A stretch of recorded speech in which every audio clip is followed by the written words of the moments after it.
السلام عليكم. إذا كنت من محبي المنتخب الجزائري فأدعوك للاشتراك في القناة ليصلك كل جديد.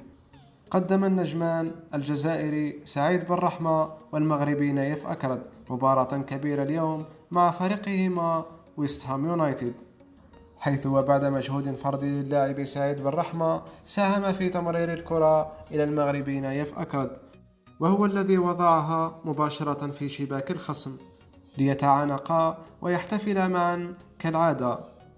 نايف أكرد وسعيد بن رحمة تجمعهما علاقة كبيرة داخل الملعب وخارجه، حيث أنهما مقربان للغاية من بعضهما، وينشران دائما صورا تجمعهما على مواقع التواصل الاجتماعي ليردوا بذلك على أصحاب الفتنة، ويوجهوا رسالة نبيلة أن الجزائر والمغرب إخوة في الإسلام، رغم أن هذا لم يعجب الكثيرين.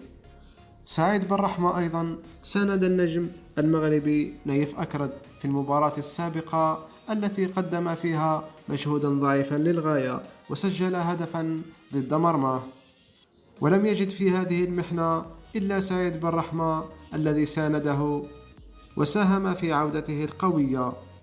في نهاية الفيديو اكتبوا لنا رأيكم في التعليقات.